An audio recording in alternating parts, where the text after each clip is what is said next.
തിരുവനന്തപുരത്തിന്റെ സമരനായിക ആശാനാഥ് ഇനി നഗരസഭയിലെ deputy mayor കസേരയിലേക്ക്. Hat trick വിജയം നേടിയ ആശാനാഥ് ഇത്തവണ പുതിയ വാർഡിൽ നിന്നും വിജയിച്ചു കയറിയ ശേഷമാണ് നഗരസഭയിലെ ഡെപ്യൂട്ടി മേയർ കസേരയിലേക്ക് എത്തുന്നത്. പോലീസിലേക്കുള്ള ശാരീരിക ക്ഷമത പരീക്ഷയ്ക്ക് പോകാനിരുന്ന ആശാനാഥ് ഉപതെരഞ്ഞെടുപ്പിൽ മത്സരിച്ചതോടെയാണ് തലവര തന്നെ മാറുന്നത്. തൊട്ടതെല്ലാം പൊന്നാക്കിയ നേതാവാണ് തിരുവനന്തപുരത്തെ സമരനായിക കൂടിയായ ആശാനാഥ്. പോലീസ് സർവീസിലേക്ക് കയറാൻ ശാരീരികക്ഷമതാ പരീക്ഷയ്ക്ക് മണിക്കൂറുകൾ ശേഷിക്കെ മരണപ്പെട്ട അമ്മാവനും പാപ്പനംകോട് വാർഡിലെ അന്നത്തെ കൗൺസിലറുമായിരുന്ന കൈമനം ചന്ദ്രന്റെ പകരക്കാരിയായി പാപ്പനംകോട് വാർഡിൽ നിന്ന് ആദ്യമായി നഗരസഭയിലേക്ക്. പാപ്പനംകോട് വാർഡ് ആശാനാഥിനെ സ്വീകരിച്ചു. പിന്നീട് 2020 നടന്ന തദ്ദേശ തെരഞ്ഞെടുപ്പിലും പാപ്പനംകോട് വാർഡിൽ നിന്നും ആശാനാഥ് വിജയിച്ചു കയറി, അതും വൻ ഭൂരിപക്ഷത്തിൽ.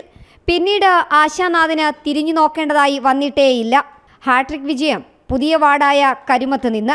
ഇതിനിടയിൽ പാർട്ടി നൽകിയത് വലിയ ചുമതലകൾ. BJP എന്ന പാർട്ടിയുടെ ജില്ലാ നേതൃനിരയിലും കഴിവ് തെളിയിച്ചു. ചിറയിൻ കീഴിൽ നിന്ന് നിയമസഭാ തെരഞ്ഞെടുപ്പിൽ മത്സരിച്ചു. തീരദേശ മേഖലകളിലടക്കം വൻ ഭൂരിപക്ഷവും BJPക്ക് വോട്ട് ശതമാനവും കൂട്ടാൻ ഈ യുവനേതാവിന് ആയി. തലസ്ഥാനത്തെ സമര പോരാട്ടങ്ങളിൽ എന്നും മുൻപന്തിയിൽ നിന്ന ആശ ഇനി നഗരസഭയിലെ ഡെപ്യൂട്ടി മേയർ കസേരയിലേക്കും.